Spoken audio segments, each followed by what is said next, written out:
I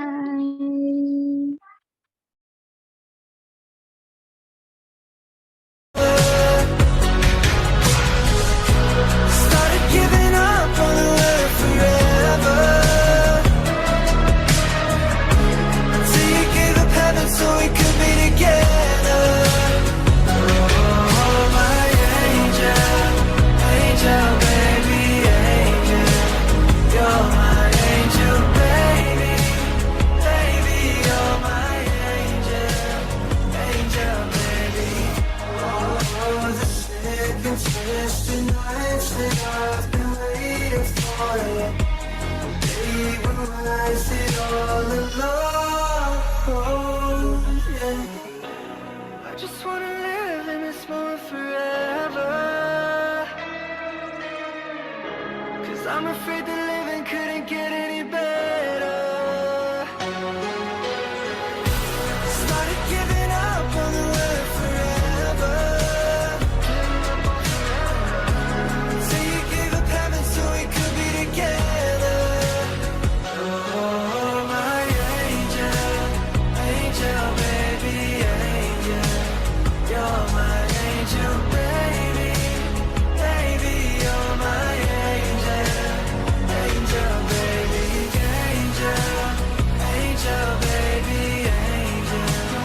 You're my angel, baby, baby. You're my angel, angel, baby.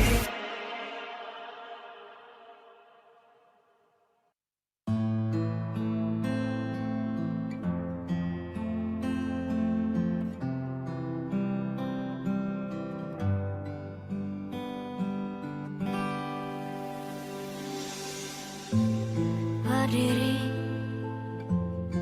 ku memutar waktu.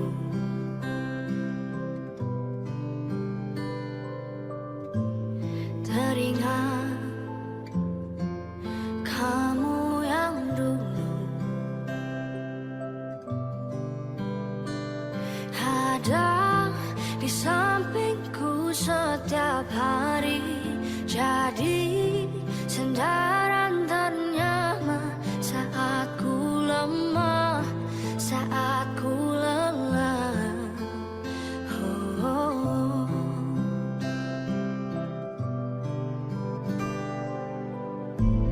Tersadar ku tinggal sendiri,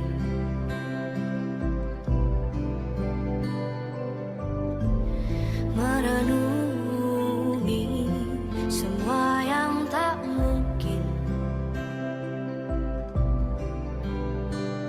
bisa ku putarkan kembali seperti dulu. Ku bahagia tapi semuanya hilang tanpa sebab kau hentikan semuanya.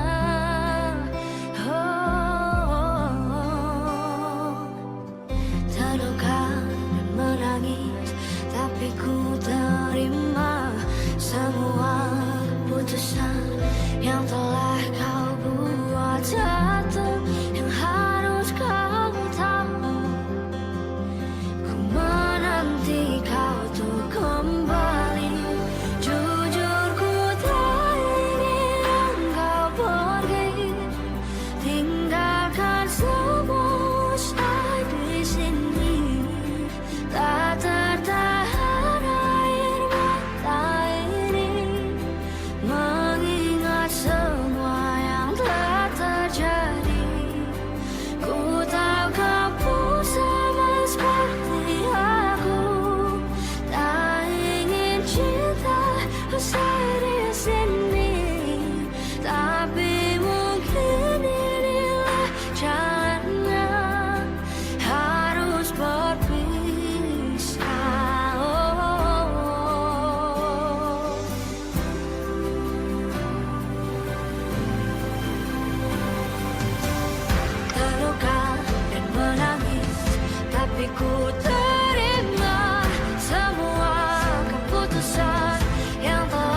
nothing gets in the way. Seems you cannot be replaced, and I'm the one who'll stay. Oh, in this world, it's just us. You know it's not the same as it was. In this world, it's just us. You know it's not the same as it was. As it was. As it was. You know it's not the same. Answer the phone. Harry, you're no good alone. Why are you sitting at home on the floor? What kind of pills are you on? Ringing the bell, and nobody's coming to help. Your daddy lives by himself. He just wants to know that you're well. Oh, in this world, it's just us. You know it's not the same as it was. In this world, it's just us. You know it's not the same as it was. As it was. As it was. You know it's not the same. Go on, get headlines, feed internet. I don't wanna talk about the way that it was. Leave America, 2 kids follow her. I don't wanna talk about us doing it first.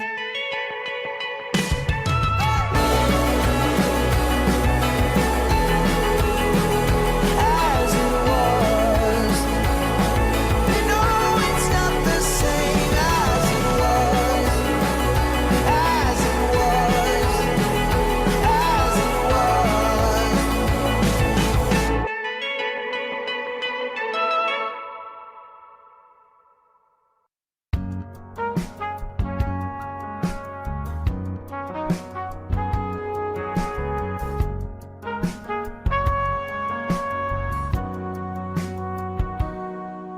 Perjalanan membawamu bertemu denganku, ku bertemu kamu. Sepertimu yang ku cari, konon aku juga seperti yang kau cari. Ku kira kita asam dan garam, dan kita bertemu di belanga. Kisah yang ternyata tak seindah itu.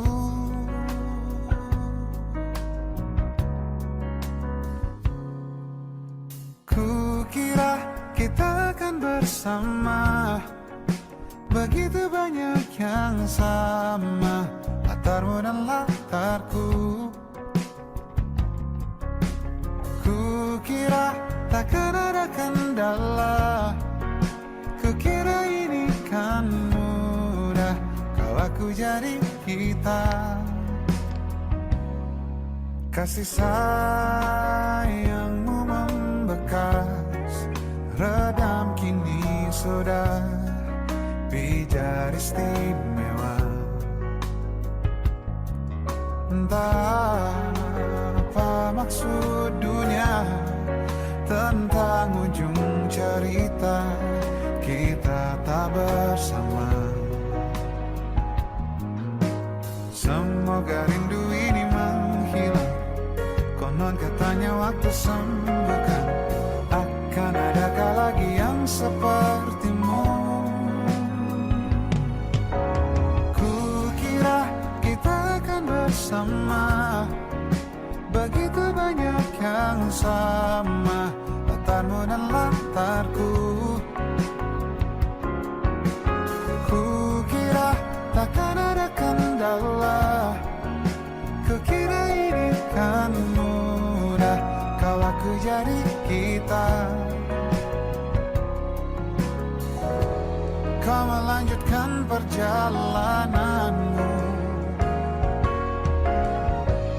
ku melanjutkan perjalananku.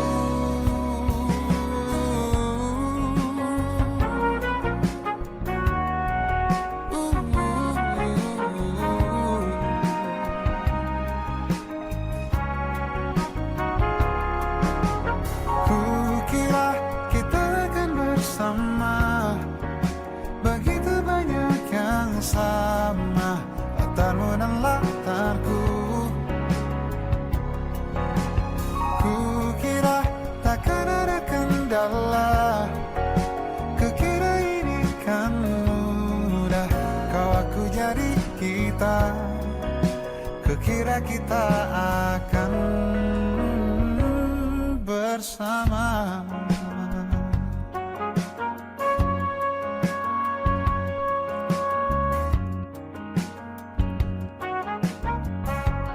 Hati-hati di jalan.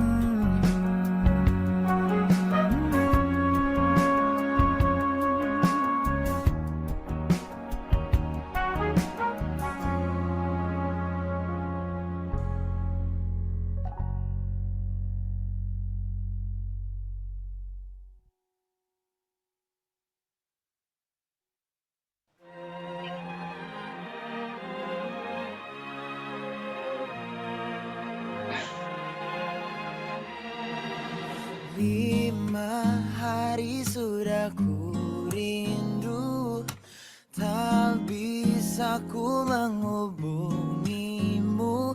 Kau sedang dengan dirinya, sedang kita rahasia. Kapankah kau ada waktu sembunyi untuk bertemu? Baru kau sapa ku tersipu. Kau puji lupa amarahku, karena kau paling tahu cara lemahkan hatiku. Walau tak ada yang pasti, yang kau beri hanya mimpi. Lantas mengapa ku masih menaruh hati, padahal ku tahu kau telah terikat janji. Keliru ataukah bukan, tak tahu. Lupakanmu tapi aku tak mau.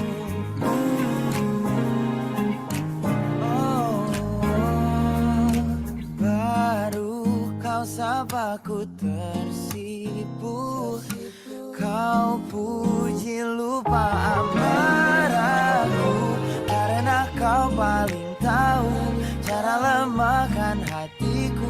Kalau tak ada yang pasti, yang kau beri hanya mimpi.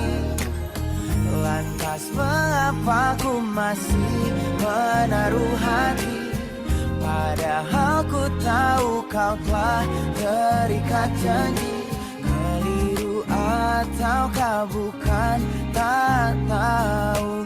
Lupakanmu tapi aku tak mau.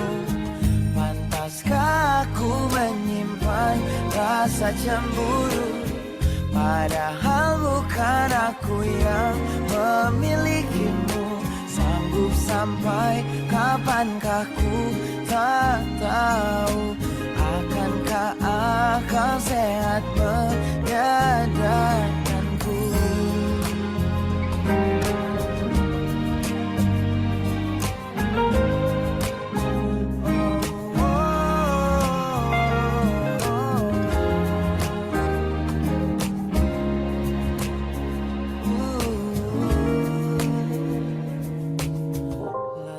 Mengapa ku masih menaruh hati? Lantas mengapa ku masih menaruh hati? Padahal ku tahu kau telah terikat janji. Keliru ataukah bukan, tak tahu. Lupakanmu tapi aku tak mau. Pantaskah aku untuk menyimpan, karena bukan aku yang milikimu. Sampai kapankah ku tak tahu. Akankah akal sehat menyadarkanku?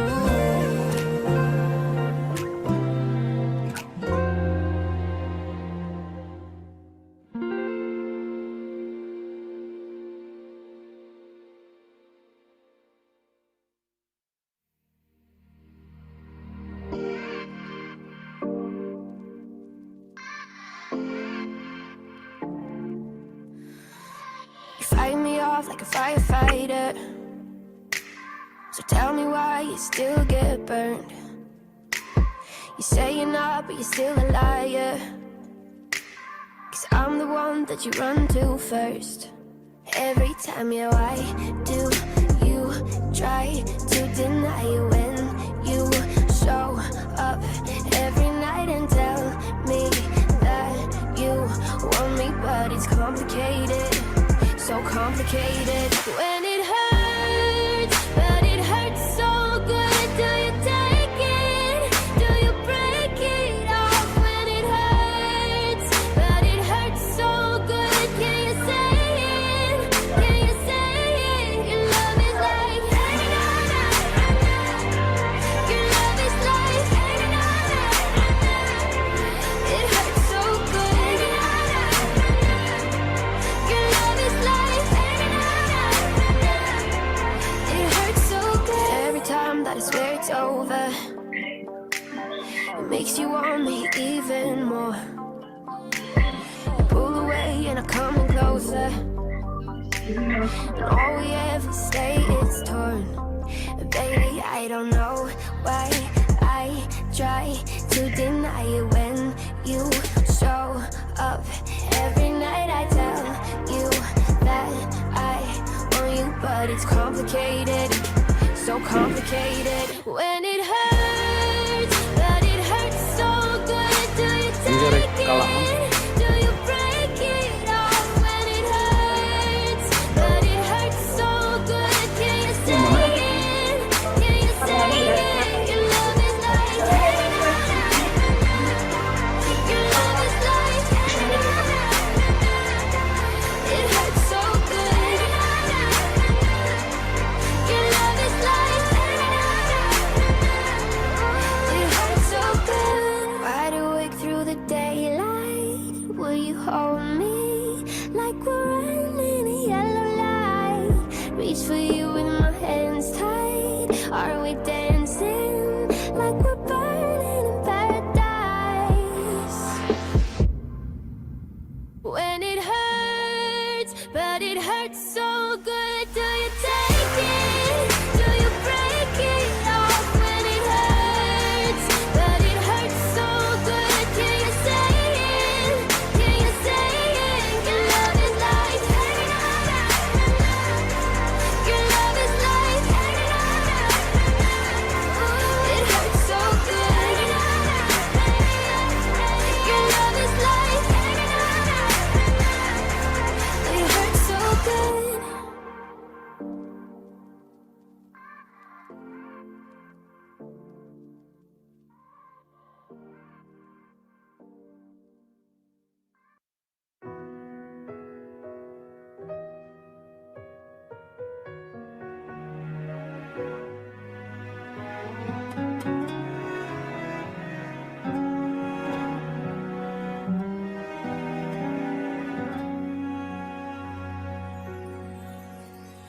Semua yang ku mau hanya sedikit waktumu untukku.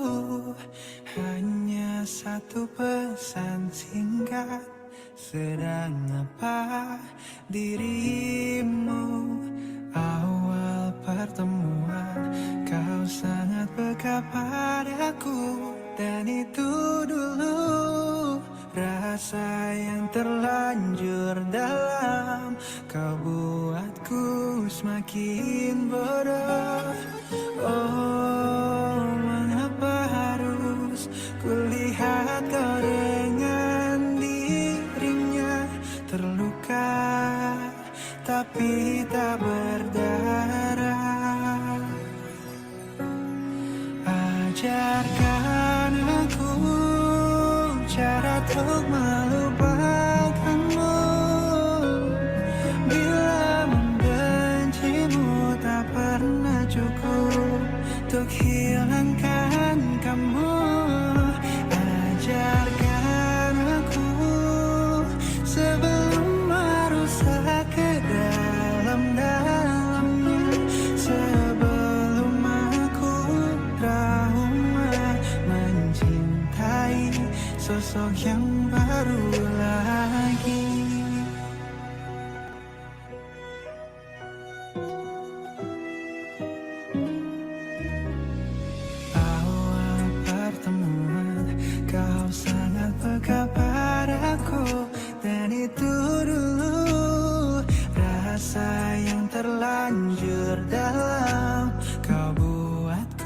semakin bodoh.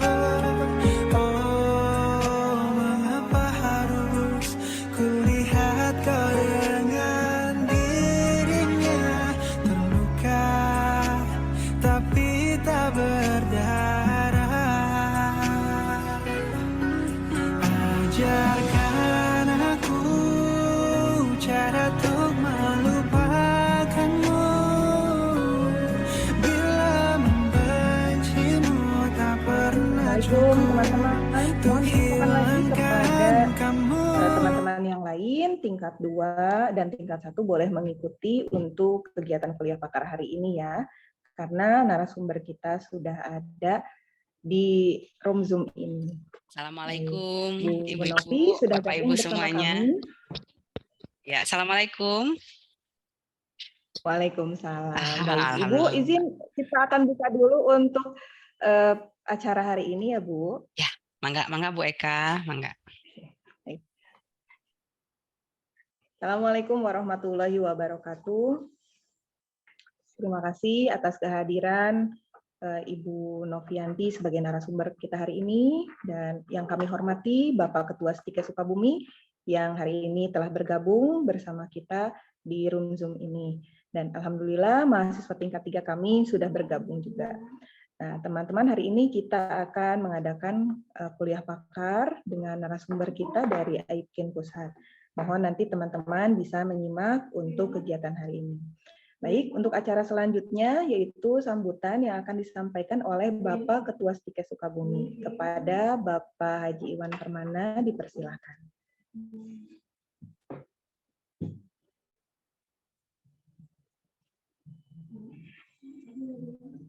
Pak Haji Iwan, monitor. Mungkin suara saya terdengar, Bapak?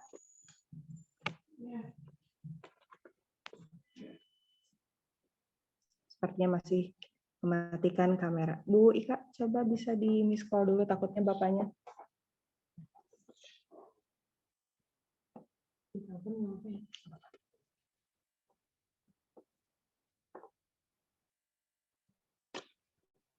Ya.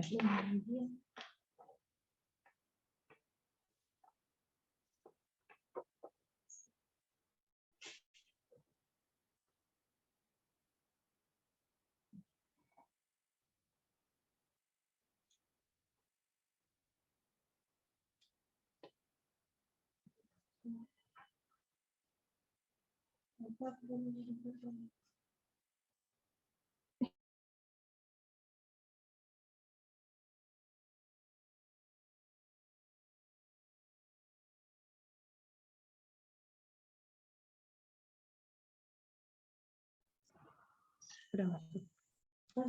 Nah.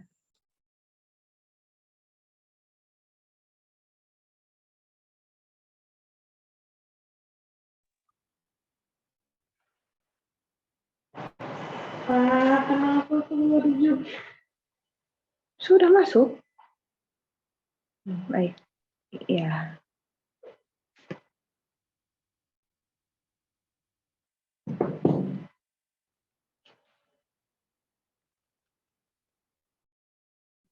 Recording in progress.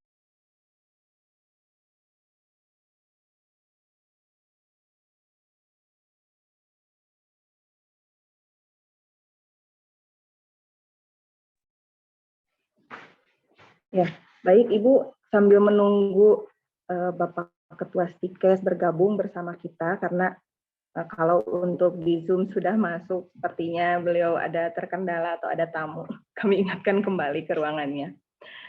Kami di sini mahasiswa yang tergabung sudah ada kurang lebih 70 mahasiswa beserta dosen-dosen dari Prodi Kebidanan. Nah, di sini mahasiswanya tergabung antara tingkat 1, tingkat 2, dan tingkat 3 yang akan menghadapi uji kompetensi di minggu depan. Mudah-mudahan nanti arahan dari Ibu bisa memberikan lebih pencerahan kepada mahasiswa kami dan mewujudkan apa yang kita harapkan untuk uji kompetensi ini mereka bisa lulus 100% dari Prodi Kebidanan D3 mungkin untuk tahun ini. Mudah-mudahan. Amin ya rabbal alamin. Assalamualaikum. Pak, udah dipanggil Bapak jadi sambutan. Oh iya, baik. Bapak sudah bergabung bersama kami.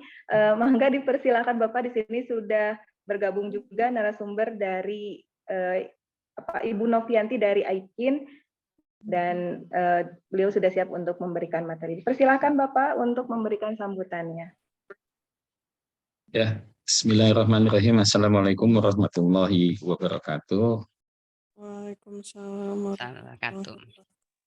Alhamdulillahirabbil alamin Warahmatullahi wassalatu wabarakatuh. wassalam asrofil anbiya'i wal mursalin wa ala alihi washabihi ajmain. Rabbi sadri sohri wa yasir li amri wahlul 'uqdatan min lisani yafqahu qawli, amma ba'du.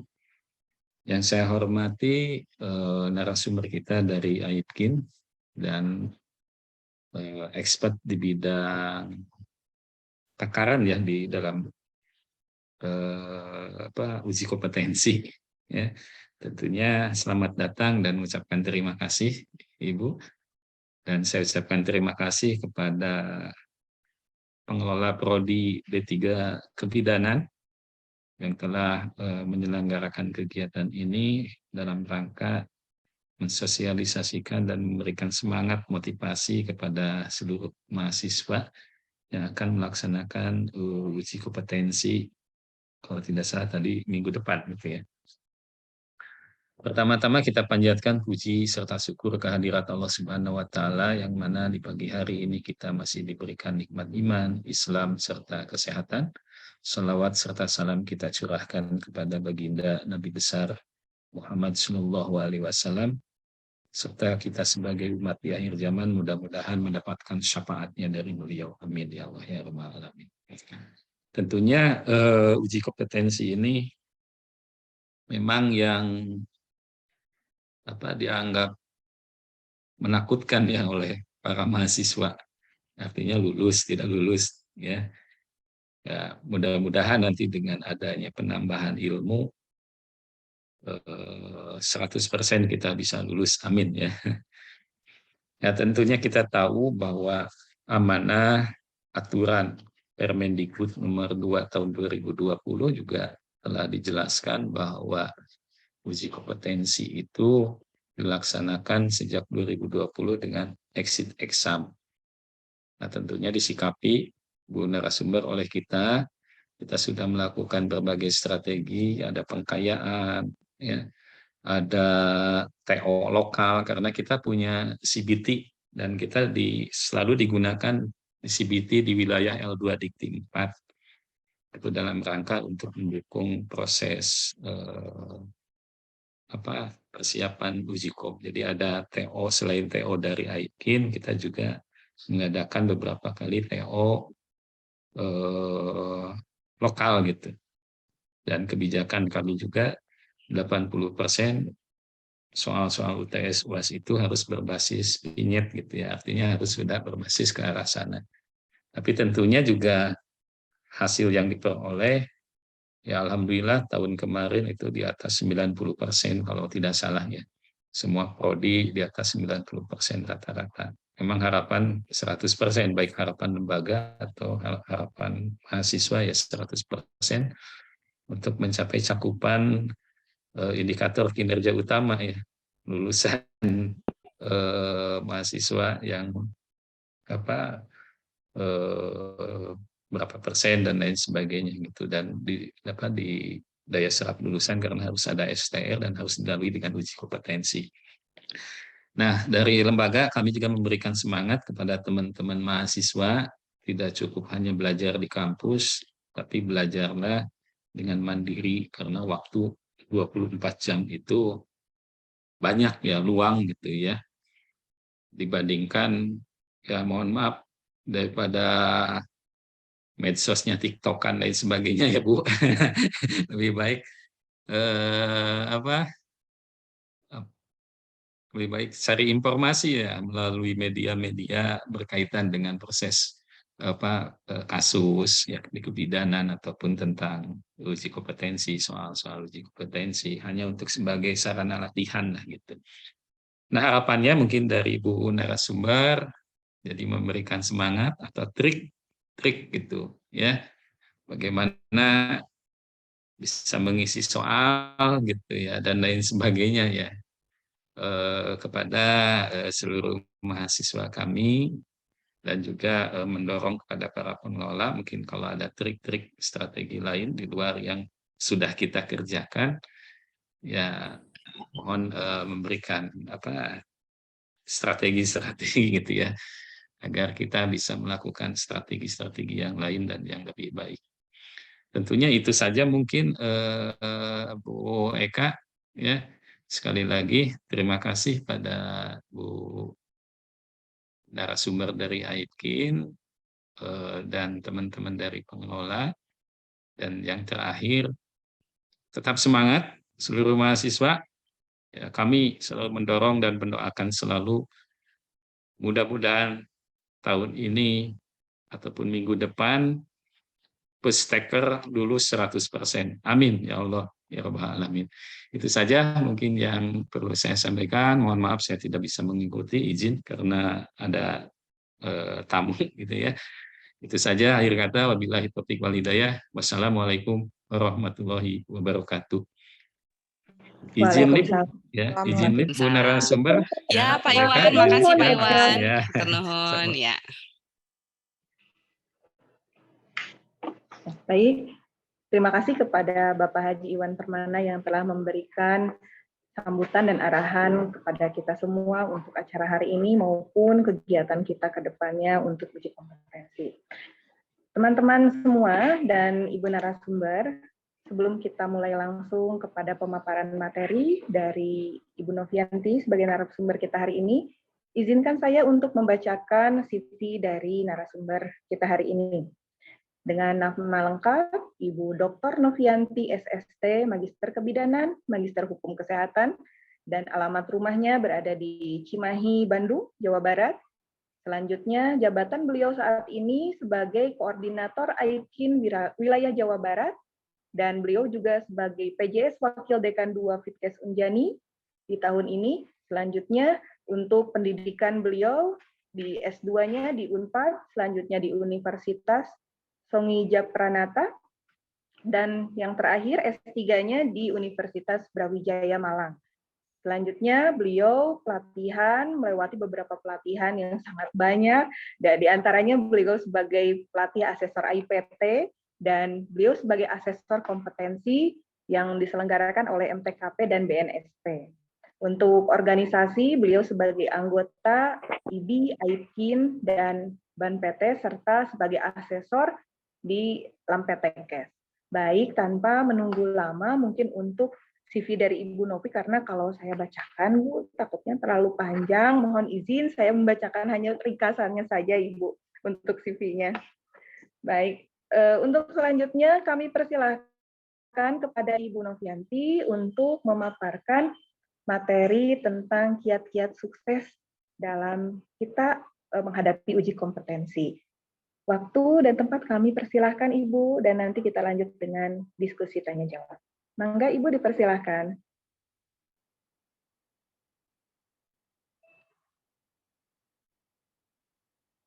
Ibu masih di mute. Oh ya, mohon maaf. Baik, bismillahirrahmanirrahim. Assalamualaikum warahmatullahi wabarakatuh. Waalaikumsalam warahmatullahi wabarakatuh. Yang saya hormati, ada ketua program studi barangkali, Bu Eka? Mohon izin Ibu Ketua Prodi tadi, mohon maaf. Nggak apa-apa. Yang saya hormati unsur pimpinan program studi, kemudian yang saya hormati juga para dosen dan juga para mahasiswa calon bidan dan juga tentunya Bu Eka.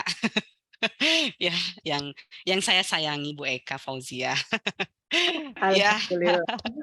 Ya, puji syukur kepada qadar Allah Subhanahu wa taala karena pada hari ini kita masih diberikan kesehatan hingga masih bisa berkarya begitu ya, masih diberikan kesehatan dan berkarya, beribadah dalam pendidikan. Dan tentunya mudah-mudahan ke depan dimudahkan dalam ibadah ini. Ya, saya mengucapkan terima kasih kepada pimpinan dari Stikes Sukabumi bahwasannya saya dipercaya begitu ya menjadi bagian menjadi bagian dalam proses belajarnya mahasiswa D3 Kebidanan di Stika Sukabumi. Sepertinya memang banyak yang dikenal sepertinya ya Bu Eka ya di Stika Sukabumi ya, mungkin kita sering sudah saling mengenal barangkali ya. Ya mungkin salam kenal, salam kangen mungkin untuk yang udah kenal dan salam kenal untuk yang belum mengenal begitu. Ya tadi seperti yang disampaikan oleh Bu Eka bahwasannya memang saat ini saya diamanahkan untuk di Jawa Barat gitu ya, di samping memang ada aktivitas lain di pusat di bidang divisi mutu dan lain-lain, dan memang berkaitan dengan UKOM ini karena memang saya bagian daripada Jawa Barat ya di AIPKIN Korwil Jawa Barat, sehingga memang kewajiban kami dari pengurus Jawa Barat untuk bagaimana mengawal begitu ya, mengawal mempersiapkan seluruh program studi di Jawa Barat ini untuk siap gitu, siap mendampingi gitu ya, siap mengawal dan mendampingi mahasiswa agar bisa mengikuti uji kompetensi nasional dan tentunya mendapat nilai maksimal. Jadi itu merupakan tanggung jawab kami sebetulnya di Korwil Jawa Barat, dan salah satunya adalah kami dipercaya oleh Stika Sukabumi untuk menyampaikan gitu ya, menyampaikan materi terkait dengan apa nih trik-trik begitu ya, mempersiapkan diri untuk menghadapi uji kompetensi nasional. Sebetulnya ibu-ibu semuanya dan seluruh mahasiswa, kalau kita berbicara tip and trick gitu ya, sebetulnya udah banyak ya di buku-buku kalau misalnya bisa diperoleh gitu ya, dan sudah banyak informasi-informasi terkait dengan tip and trick menghadapi uji kompetensi nasional. Kan tapi memang artinya apa? Tadi seperti yang disampaikan oleh Pak Iwan Permana, Ketua Stikes, sebetulnya memang ini nggak instan ya Bapak Ibu ya, ibu-ibu semuanya ya. Dan seluruh mahasiswa, memang proses ini nggak instan. Perlu proses jauh-jauh hari untuk bagaimana kita bisa mendapatkan 100% lulus UKOM atau lulus UKOM. Jadi nggak bisa misalnya besok mau ujian kita baru persiapan, itu nggak mungkin sekali, karena memang ada banyak sistem, ada banyak regulasi begitu yang harus kita lalui begitu ya, harus betul-betul direncanakan, diprogramkan, dijadikan suatu indikator. Tadi ya, alhamdulillah sudah jadi indikator utama ya. Tadi Pak Iwan sampaikan indikator utama nih pencapaian perguruan tinggi yaitu kelulusan UKOM. Ya alhamdulillah, mudah-mudahan dengan adanya ditetapkannya kelulusan ini menjadi indikator kinerja utama, mudah-mudahan akan ada program-program, sudah ada program-program turunan dari indikator tersebut dalam upaya untuk bagaimana lulus uji kompetensi nasional. Baik, saya akan mulai saja. Boleh saya share screen aja mungkin ya Bu Eka, nggak apa-apa dari saya saja. Siap, Mangga Ibu, dipersilahkan. Ya, kiat sukses menghadapi uji kompetensi dengan tantangan exit exam.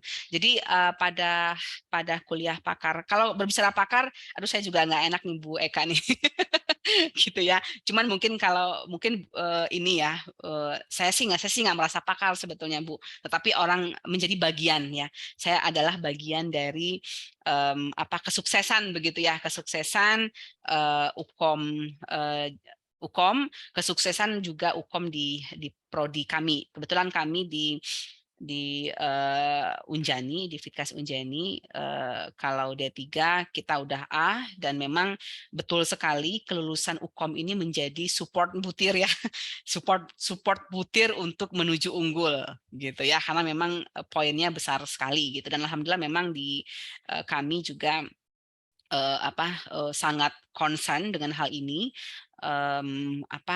Kita juga sama, indikator utama kita juga adalah kelulusan, sehingga turunannya adalah berbagai program di program studi agar ini bisa terwujud. Sama sebetulnya kita gitu ya. Dan mungkin itu ya, saya akan sharing saja barangkali Bu Eka apa yang sudah kita kerjakan, apa yang perlu dipersiapkan. Persiapan dalam hal exit exam ini tidak hanya di mahasiswa, tetapi juga pengelola program studi gitu ya, dosen, begitu ya. Kemudian sejauh mana peran kita dalam bisa untuk mencetak soal yang betul-betul bisa terpilih gitu ya, menjadi bagian soal UKOM-NAS, dan juga apa yang perlu dicermati oleh mahasiswa yang nantinya akan mengikuti uji kompetensi nasional.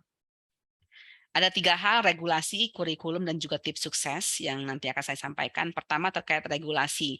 Sebetulnya ibu-ibu semuanya dan seluruh mahasiswa, kita berbicara UKOM ya. UKOM ini udah bukan pilihan ya. Artinya bukan pilihan ikut nggak bisa. Pilihannya adalah lulus nggak lulus gitu ya. Jadi tidak bisa terhindar dari UKOM. Ya, jadi semua harus melewati uji kompetensi nasional, baik itu dari yang fresh graduate gitu ya, atau yang mau lulus, atau yang udah jadi bidan. Ini merupakan pilihan. Ini bukan pilihan, tetapi adalah proses yang harus diikuti. Apalagi saat ini kita berbicara terkait dengan exit exam, jadi harus melalui dulu tahapan UKOM-NAS ini baru lulus gitu. Hal ini kita bisa lihat dari beberapa peraturan yang terkait pelaksanaan uji kompetensi.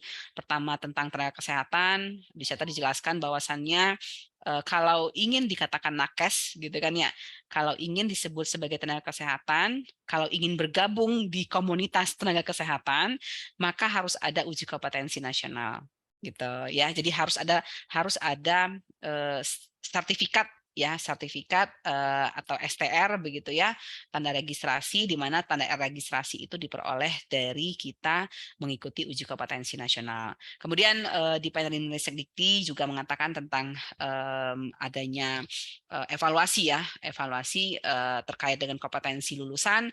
Kemudian kebidanan di Undang-Undang Nomor 4 Tahun 2019 juga mengatur tentang uji kompetensi nasional bidan. Jadi jaminan begitu ya, jaminan agar lulusan bidan di Indonesia gitu kan ya, sama kompetensinya, sama pengakuannya, sama dalam artian pengakuan ini dilihat dari profil lulusan, dilihat dari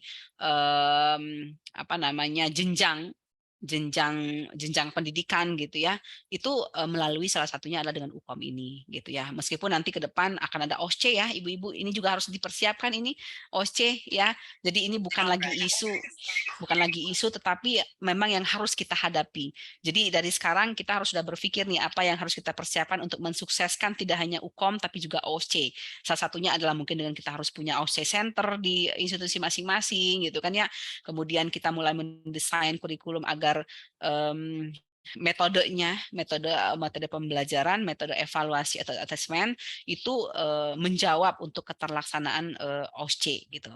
Nah, itu tantangan yang dijelaskan di Undang-Undang Nomor 4 Tahun 2019 bahwasannya bidan itu menginginkan terstandar melalui saat ini uji kompetensi nasional, next ada regulasi baru terkait dengan juga adanya OSCE nasional. Kemudian ada yang Permendikbud Nomor 2 Tahun 2020 terkait dengan exit exam, tadi disampaikan agak disinggung sebentar tadi oleh Pak Iwan Permana. Ya betul sekali, dan mau nggak mau memang exit exam ini memaksa kita pengelola program studi untuk bagaimana ini mensiasati begitu ya, baik dalam hal mensiasati nilai, kemudian juga mensiasati time kalender akademik begitu ya, mensiasati bagaimana waktu yang ada ini betul-betul dimanfaatkan seoptimal mungkin agar mahasiswa ini siap begitu ya untuk mengikuti uji kompetensi nasional exit exam. Ini kalau kita berbicara terkait dengan regulasi tersebut ya. Kalau kita lihat di 36 nomor 36, mahasiswa bidang kesehatan pada akhir masa pendidikan vokasi harus mengikuti uji kompetensi secara nasional. Ya, di Permendikbud Nomor 2 mengatakan juga mahasiswa bidang kesehatan pada akhir masa pendidikan, program vokasi ataupun program profesi harus mengikuti uji kompetensi secara nasional. Jadi jelas di sini mengatakan bahwasannya harus ada uji kompetensi nasional yang dijadikan dasar juknis pelaksanaan UKOM-NAKES dan sebagainya. Jadi ini udah jelas, bukan tadi saya sampaikan bukan pilihan, merupakan salah satu syarat kelulusan. Jadi harus kalau dulu lulus dulu baru UKOM-NAS begitu ya. Kalau sekarang harus UKOM dulu baru bisa lulus gitu. Nah, ini juga berbicara terkait dengan memperkuat ini juga memperkuat pelaksanaan Ukomnas itu. Salah satunya adalah dengan kita diharapkan punya CBT Center, dan alhamdulillah ya dari Sukabumi sudah punya CBT Center. Berapa unit, Bu? CBT Centernya? Worksheet-nya? Worksheet-nya keseluruhan 150 Ibu, iya. yang kalau tidak pandemi, tapi 50% kan Bu. Iya, betul. Ya, oke. Ya, jadi alhamdulillah udah jumlah 100 ya. Mudah-mudahan pandemi segera berakhir sehingga bisa optimalisasi Amin. penggunaan worksheet yang ada di sana.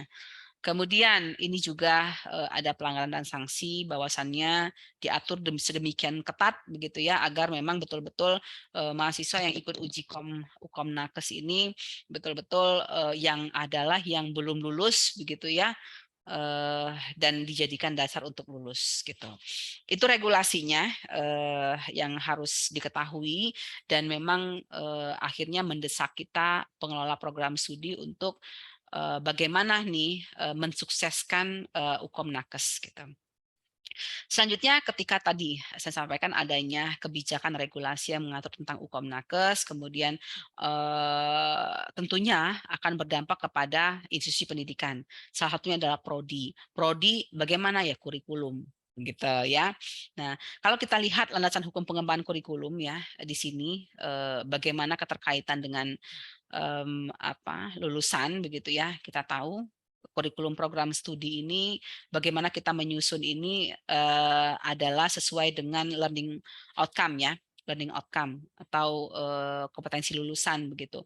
Ya, memang di saat ini kurikulum itu tidak ada lagi namanya kurikulum inti, kurikulum nasional gitu kan ya, Kurnas gitu, nggak ada lagi istilah seperti itu, karena memang dari peraturan mengatakan tentang kurikulum ini bahwasannya kurikulum itulah kurikulum program perguruan tinggi. Jadi silakan perguruan tinggi mengembangkan kurikulum sebaik mungkin, seoptimal mungkin, tentunya dengan menjawab minimal tadi capaian lulusan, learning outcome, harus bisa minimal menjawab itu, ditambah dengan adanya LO yang berkaitan dengan kekhasan ataupun keunggulan. Nah, tentunya kurikulum program studi ini kita melihat dari Undang-Undang Pendidikan Tinggi, kemudian KKNI, kemudian juga kita lihat dari akreditasi gitu kan ya, kemudian dari organisasi profesi ada body of knowledge gitu ya, dan juga ada kearifan lokal, sehingga untuk memperkuat hal ini kita mempertegasnya pada VMTS dan University Value agar betul-betul kurikulum kita ini betul-betul bisa menjawab learning outcome yang dibutuhkan oleh organisasi profesi, yang dibutuhkan oleh masyarakat, yang dibutuhkan oleh pemerintah. Salah satunya adalah tadi indikator apakah kurikulum kita ini sudah bisa menjawab kebutuhan tadi dengan Ukomnas ini sebetulnya. Ya, artinya kenapa? Karena Ukomnas ini adalah event ya, kegiatan atau suatu kegiatan di mana mengukur sejauh mana kurikulum sebetulnya ya, kurikulum proses implementasi kurikulum ada di program studi itu apakah betul-betul sudah mampu laksana gitu ya, apakah betul-betul kurikulum yang dirumuskan ini betul-betul sudah bisa menggambarkan, mempersiapkan lulusan yang siap untuk kerja. Nah, kunci untuk mengukur itu melalui Ukomnas ini gitu. Jadi memang ada keterkaitan yang sangat erat sekali antara kurikulum, program-program apa yang jadi turunan atau implementasi kurikulum dengan keberhasilan pada Ukomnas. Jadi artinya kalau misalnya belum berhasil, kita evaluasi lagi nih, seperti apakah kurikulum kita, seperti apakah metode pembelajaran kita, seperti apakah metode asesmen kita, apakah betul sudah mendukung ketercapaian Ukomnas. Oleh karena itu, saya sampaikan tadi di awal, Ukomnas ini bukan suatu kegiatan yang dadakan begitu ya, nggak bisa dadakan. Jadi memang harus betul-betul dipersiapkan sejauh mungkin waktunya untuk bagaimana bisa mencetak lulus Ukom yang betul-betul yang diharapkan. Kemudian kita saat ini sering mendengar OBC ya Bu ya, atau OBE, Outcome Based Education, atau Outcome Based Curriculum begitu ya. Ini juga ya ibu-ibu semuanya bahwasannya kita untuk mencapai outcome base ini ya tadi orientasi saat ini adalah outcome base, luaran. Kalau kita bicara akreditasi saat ini luaran itu paling besar ya bobotnya gitu. Kalau mau mencapai unggul itu ada di kata kunci itu salah satunya di luaran tadi. Ya, seberapa persen lulus UKOM nasionalnya? Berapa berapa persentase siap kerjanya, berapa persentase lulus tepat waktunya, semua itu outcome based. Berapa banyak prestasi mahasiswa, prestasi dosen, semua berbasis outcome based. Ya, outcome based ini ya tadi kita harus menarik ke belakang. Seperti apa kurikulum? Apakah kurikulum ini sudah mengadaptasi outcome based? Itu pertanyaannya, gitu ya. Ketika kurikulum yang kita susun ini udah berorientasi pada outcome based, maka luarannya pasti akan sesuai. Apa yang kita rencanakan di awal A, pasti luarnya A. Apa yang kita rencanakan di awal adalah B, jangan sampai keluarnya C gitu kan ya, atau malah mundur A gitu ya. Jadi ada kaitan yang erat antara kurikulum yang kita rumuskan dengan outcome based. Ketika outcome based ini adalah orientasinya pada lulusan yang betul-betul dibutuhkan oleh profesi, lulusan yang betul-betul dibutuhkan oleh stakeholder ataupun user, maka kurikulum kita gitu ya, ketika sudah mengacu kepada LO yang ditetapkan oleh organisasi profesi, ketika kurikulum kita itu sudah mengadaptasi profil lulusan yang diinginkan oleh user atau pengguna, ketika kurikulum kita ini metodenya begitu ya, metode pembelajaran itu sudah betul-betul bisa mengukur kemampuan ketercapaian level berapakah lulusan kita, contoh misalnya dari 3 level 5, profesi level 7. Nah, itu bermainnya itu di metode ibu-ibu semuanya. Ya, bagaimana kita bisa mencapai level 7? Bagaimana kita mencapai level 5? Kita bedakan antara capaian level 5 dan level 7. Pada apa? Pada metodenya. Gitu ya, pada tujuan pembelajarnya, pada asesmen atau evaluasinya gitu, kedalaman dan keluasan dan sebagainya. Sehingga betul sekali memang ketika saat ini adalah berbasis luaran gitu ya, kita harus betul-betul bagaimana mempersiapkan luaran ini sesuai dengan apa yang kita yaitu di kurikulum gitu ya. Kemudian kita melihat ini juga mereview ya bahwasannya tingkatan clinical skill ya, kompetensi atau performance itu ya. Kalau Miller itu ada 4 tingkatan. Ya, di mana ini tadi saya sampaikan, ketika outcome base kita itu A, makanya kurikulum kita harus A dan metode prosesnya juga A. Gitu. Sehingga dia akan selaras menjawab. Ketika kurikulum kita A, keluarnya B, prosesnya C, ya itu tadi nano-nano gitu ya, atau apa lotek ya, semua campur di situ ya, nano-nano tadi rasanya nano-nano gitu ya, yang harusnya kita melakukan ini hanya melihat mahasiswa mampu memberikan asuhan kehamilan gitu ya, tapi dengan melihat tapi mampu gitu. Nah itu kan nggak bisa gitu, jadi harus sesuai dengan baik itu rencana, proses maupun evaluasinya gitu. Nah, ini juga item of average kompeten group ini juga menjelaskan bahwasannya kompetensi itu ada up, ada rata-rata, ada borderline. Demikian juga pada Ukomnas itu nanti akan terlihat mana yang tinggi, mana yang middle, mana yang rendah. Dan seringkali disampaikan bahwasannya nilai Ukom itu 80, tapi ternyata rata-rata itu cuma 40 gitu. Nah, itu kan harus jadi perhatian kita. Nah, selanjutnya adalah terkait dengan alur kegiatan administrasi mahasiswa. Kalau Ukomnas ini pasti tentunya sudah hal yang ini dari pendaftaran, kita Ukomnas, pengumuman, baru kita wisuda dan juga cetak ijazah dan sebagainya. Jadi ini yang disebut dengan exit exam ya, harus mahasiswa yang masih aktif, bukan lulusan. Nah, ini mengingatkan saja terkait dengan ESTR gitu ya. Jadi ada kalau misalnya ibu-ibu sering mendengar ini kenapa ISTR-nya nggak keluar-keluar gitu, kita lihat apakah betul mahasiswanya statusnya gitu ya, apakah betul nilai-nilainya, apakah betul dokumen-dokumen lain yang terkait sehingga tidak akan menghambat ISTR keluar gitu. Yang ketiga adalah tentang tips sukses Ukom nih. Bu Eka, saya kecepatan nggak Bu Eka ya? Jadi kayak orang ngebut ya. Cekapnya ya. Oke, sekarang kalau tadi itu berbicara tentang pengelola nih, ya pengelola program tinggi, pengelola program studi. Nah, kalau sekarang kita berbicara terkait dengan apa nih ke pengelola dan juga ke mahasiswa. Ya, oke, baik. Memang saya ketika menyampaikan ke mahasiswa tentang Ukomnas, memang cuman motivasi ya. Yang betul-betul mempersiapkan ini adalah dosen di program studi. Ya, jadi seperti apa kita agar bisa mempersiapkan gitu ya. Kita sharing saja di sini mungkin ya Bapak Ibu, Ibu-ibu semuanya tentunya. Jadi untuk mahasiswa yang nantinya akan mengikuti Ukomnas gitu ya, kalian sebetulnya nggak usah takut gitu ya dengan kata Ukomnas ya.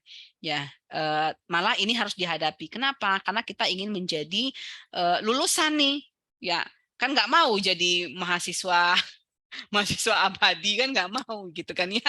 Ya kita harus lulus. Niatnya harus lulus dulu gitu. Nah, ya Bu, kami mau lulus, tapi gimana ya? Kok nggak pede? Kenapa nggak pede gitu? Ya pertama harus pede gitu. Kenapa? Karena soal-soal yang akan diujikan nanti di Ukomnas itu adalah soal-soal yang sudah kalian lalui pada saat UTS UAS, gitu ya. Soal-soal yang akan nanti kalian baca adalah soal-soal merupakan karya dari dosen-dosen kalian sendiri. Gitu. Ini motivasi nih buat teman-teman ya, teman-teman dosen gitu ya. Kemudian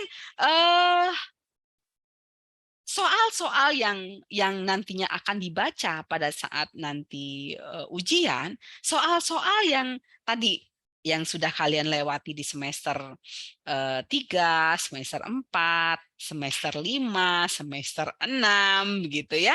Itu adalah soal-soal yang udah biasa kalian baca gitu. Jadi tidak perlu takut sebetulnya ya, karena sesuatu hal yang sudah biasa. Cuman memang di situasinya kalau sebelumnya membaca soal itu sambil di kelas gitu ya, atau diawas oleh dosen sendiri. Nah, kalau sekarang ngerjakan soal itu waktunya agak pendek begitu ya. Kemudian diawas oleh orang lain, itu aja bedanya, atau mungkin di tempat lain misalnya gitu.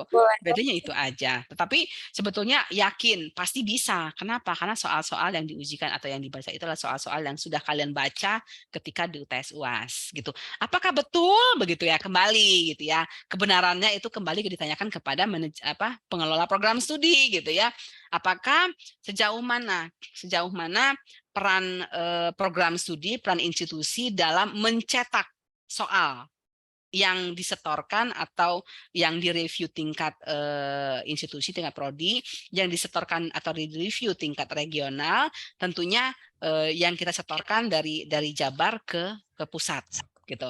Artinya sebetulnya kalau kita berbicara sistem alur, soal yang akan dibaca oleh mahasiswa adalah soal-soal yang bersumber dari program studi, soal-soal yang bersumber dari mata kuliah di program studi. Itu sebetulnya ya. Jadi ketika ada ketidaksesuaian, oh ini mah belum pernah kita baca, kasus ini kok belum pernah kita dapatkan ya di ketika ujian di kampus gitu. Ya kita harus ini masukan yang harus kita terima, bahwasannya berarti kita harus cek kembali nih bahan kajian, kemudian topik bahasan dan sebagainya itu di kurikulum kita gitu. Nah, kemudian terkait dengan ini ya, apa tips trik oleh pengelola? Saya kasih di sini di warna kuning ya, TO dan simulasi, gitu ya. Kalau mohon izin untuk sharing di kami gitu ya, di Unjani, demikian juga di AIPKIN begitu ya. AIPKIN senantiasa menjadwalkan secara rutin terkait dengan tryout, dan tryout. Karena memang tryout itu di samping kita menguji soal, menguji kesiapan soal, menguji apakah soal tersebut sesuai standarnya, sesuai dengan yang dibutuhkan, itu melalui tryout gitu. Ya, sehingga kita mengenal ada tryout eksternal, tryout internal. Nah, eksternal itu biasanya dari AIPKIN yang menyelenggarakan ataupun dari yang luar. Tapi ada juga TO internal. Tadi saya sempat mendengar dari Pak Iwan Permana bahwasannya di Stikas juga ada tryout simulasi. Ya, mudah-mudahan ketika tryout ini betul-betul optimal pelaksanaannya, artinya soal-soal yang dibuat itu adalah soal-soal yang dari UTS UAS, soal-soal yang sudah direview, soal-soal yang memang bisa mengukur learning outcome begitu ya. Mudah-mudahan Ya, TO ini punya dampak yang signifikan untuk keberhasilan dalam pencapaian lulus Ukomnas gitu ya. Nah, seperti apakah mungkin ini ya mahasiswa harus tahu ini untuk lebih memperkuat percaya diri gitu ya, percaya diri mahasiswa dalam menjawab soal. Inilah sebetulnya tahapan-tahapan ya, tahapan-tahapan yang dilalui ketika dosennya itu membuat soal. Apa tema, buat pinyetnya, kemudian apa pertanyaannya, kunci jawaban. Jadi betul-betul soal itu dibuat ini. Tidak akan ada soal yang optionnya itu menjebak, nggak ada. Jawabannya hanya satu yang paling benar. Jadi kalau misalnya kalian menemukan soal nanti misalnya langsung pertama badan soal itu nggak akan panjang-panjang karena tidak akan ada narasi soal yang di luar daripada yang tidak berkaitan dengan option atau jawaban. Jawaban juga tidak akan ada yang kemana-mana. Jadi memang betul-betul singkat, jelas gitu ya, dan fokus kepada apa yang diinginkan gitu. Sebetulnya ya kalau misalnya ada mahasiswa yang menemukan soal di UTS UAS pertanyaannya kehamilan, jawabannya persalinan, itu yang apa namanya yang tidak bagusnya gitu. Ya kalau nanti di Ukomnas tidak akan kalian temukan itu yang namanya soal hamil jawaban bersalin gitu. Soal hamil jawaban nifas nggak akan ada. Kalau hamil ya hamil, seputaran hamil baik itu kasus maupun optionnya. Jadi kalau misalnya ada yang agak berbeda dengan konteks soal itu berarti salah. Gitu aja jawabannya. Gitu. Ya, itu tip and triknya. Jadi pilih salah satu jawaban yang paling tepat yang berkaitan dengan soal jawaban. Kemudian ya ini juga ada soal nih. Ini pengecoh semua. Pengecoh dalam artian yang berkaitan dengan soal, tidak akan ada yang di luar daripada soal. Oke, coba kita belajar soal ya. Tentunya ini juga sudah sudah oke, nanti sebelum kita ke contoh soal ya mungkin ya kita diskusi dulu barangkali ya dari sampai dengan ini ada ini enggak ada pertanyaan nggak Bu Eka sebelum kita belajar cara mengerjakan soal Bu Eka? Baik, mungkin teman-teman ada yang mulai pencerahan. Aduh, kok begini? Kok harus bagaimana? Saya harus bagaimana? Mungkin ada nih yang ingin ditanyakan kepada Ibu Novi terkait materi yang sudah disampaikan sampai dengan sekarang. Mangga teman-teman, adakah yang ingin ditanyakan?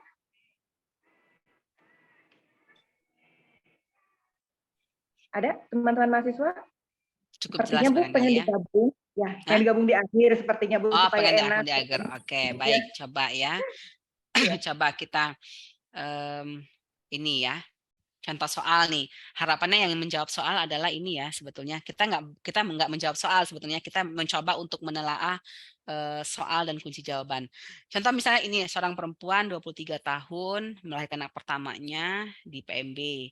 KU baik, tensinya 11/70, nah di 84, kemudian respirasi 24, hasil palpasi TFU sepusat, kontraksi uterus baik, perdarahan sedikit, tali pusat tidak memanjang, kemudian kandung kemih kosong gitu ya, diberikan oksitosin kedua, belum terlihat tanda-tanda pelepasan plasenta gitu ya.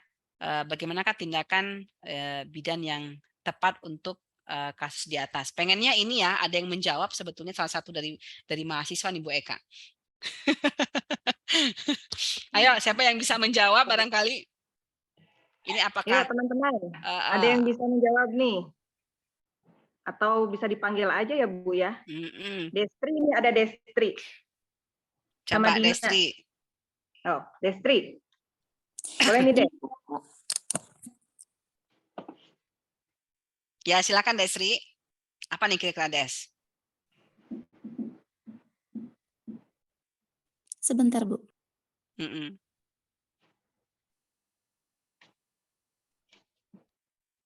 Sinyalnya kurang bagus sepertinya Destri. Putus-putusnya. Iya. Ya jadi kalau kita lihat dari kasus ini sebetulnya kan adalah kasus kala 3 ya.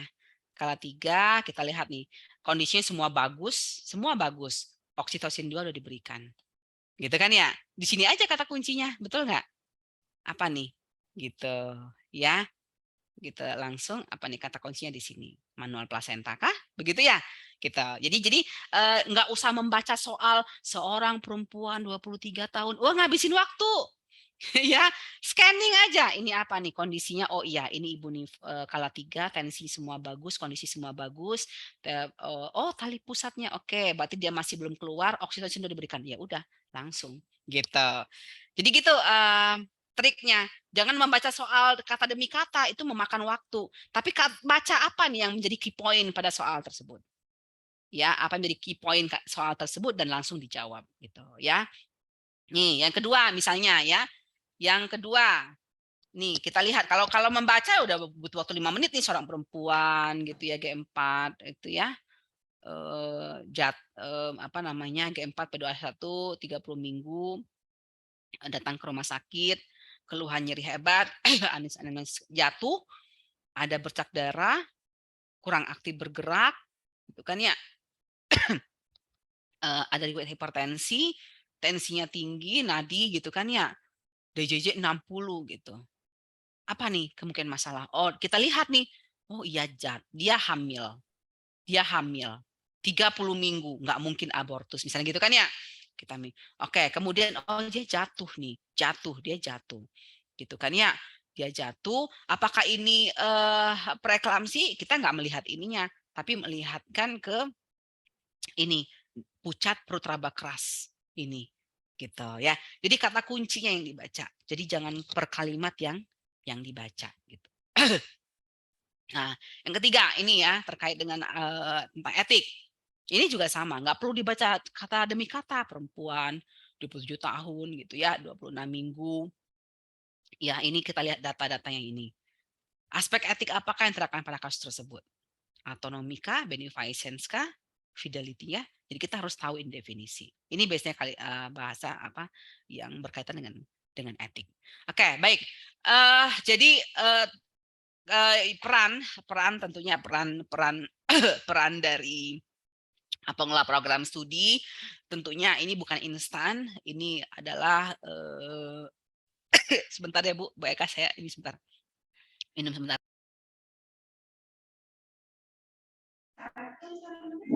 Amelia Regita.